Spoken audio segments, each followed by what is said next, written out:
I was appointed director at a moment when 300 of Philippe's most extraordinary acquisitions went on view in the exhibition The Philippe de Montebello Years.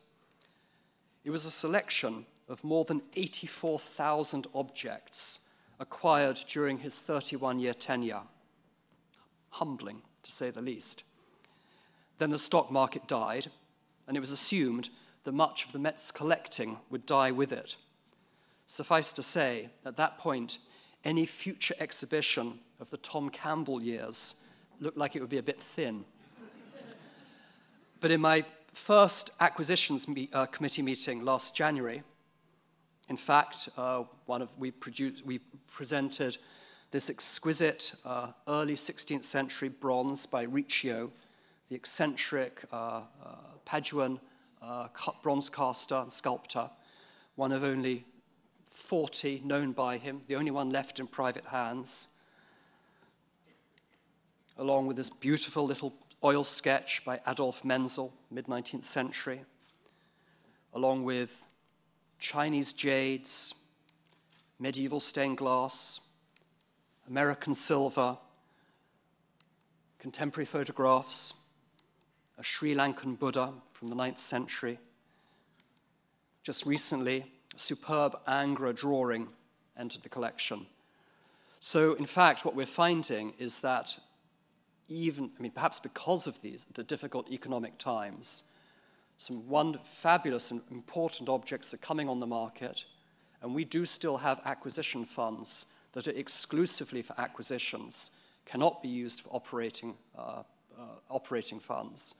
And judiciously and carefully, we will continue to build the collections. Equally important continue to be gifts to the museum. This fall, one of our trustees stepped forward to acquire this critical work by the 16th century Venetian artist Jacopo Bassano, with a view towards giving it to the museum. It's a remarkable painting, painted in the last year of Bassano's life, that was actually turned down by the Met 45 years ago because of its it was actually unfinished, or it was thought at the time to be unfinished. And it was only more recently that, with the hindsight of modern scholarship and understanding, the significance of this painting in the context of the late work of Titian, which also has that raw, unfinished feeling, very emotive, was fully recognized. Now we understand its significance. Here's a detail of the Christ's face as, at this moment of baptism, the painter foretells the tragedy, his sacrifice. In a totally different sphere, Bob Ellison's promised gift to the Met is among the highlights of the new American wing, a collection of American art pottery of the 19th and 20th centuries, which has singularly and comprehensively transformed our holdings of American art pottery and has allowed the Met to present masterworks in an area only sparsely represented before his gift. And this has all now been installed on the new mezzanine gallery in the American wing, which was opened by Michelle Obama back in April. Indeed, the Met's tradition of strong and thoughtful acquisitions is alive and well, confirming that our dedication to collecting, while certainly not recession-proof, is an immutable part of our mission as a museum. Likewise, building within the museum is critical to our efforts to interpret the collection. The new Islamic galleries will open in fall 2011. Here we see the floor plan of a whole suite of new galleries that will present a much more chronological presentation of our collections of Islamic art. Here, the infrastructure going in that will support the famous Nur al-Din, the Damascus room, period room. You see all the catwalks. So that essentially the panels of the wall are hung like pictures, and that conservators have ready access to every component. Oh, this is the early 16th century. It's one of the pages from the famous Houghton manuscript, Persian manuscript, one of the most important Persian manuscripts in America, the Hautinshahnameh. At the same time, in the northwest end of the building, the Islamic galleries in the southeast, in the northwest corner of the building, we're extending the floor slab in our American paintings galleries, gaining about 30,000 square feet, so that we can now show for the first time our collection of American paintings in appropriate setting. So the whole collection will be on display. One of our most famous pieces, Madame X.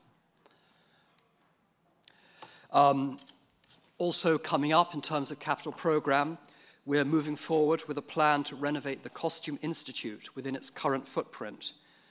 The recent merger of our costume holdings with those of the Brooklyn Museum represents an enormous opportunity for us to increase the study storage aspect of that collection for scholars and students in the field. Here we see a Worth gown of the 1890s, and here a sort of Hollywood screen siren costume of the 1930s, both from the Brooklyn collection, both of which will be featured in an exhibition we're planning for next spring, Fashioning the American Woman. Looking further on, I'd like to work someday on the Lila Aitchison Wallace wing, where the modern and contemporary art is hung, and to rethink the European paintings galleries.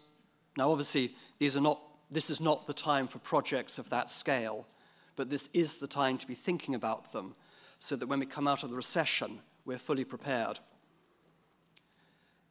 Externally, we remain in a moment where the trend is towards the globalization of museums, particularly branch museums abroad, such as the Louvre and the Guggenheim in Abu Dhabi. Indeed, there is this perception I encounter that the Met has such an enormous collection in storage that we could potentially fill another or several more museums. In fact, the truth is that a very large percentage of the artworks stored at the museum are objects like drawings, photographs, and textiles that can't be on permanent display. And we've worked very hard over the last 20 years to provide the study facilities that allow our visitors and scholars to access these collections too. Here we see a slide of the Antonio Ratti Textile Center, where the museum's textile holdings are stored and where we have study rooms where people can come in and see objects by appointment. Most of our masterpieces that can be displayed on a long-term basis are actually in our galleries.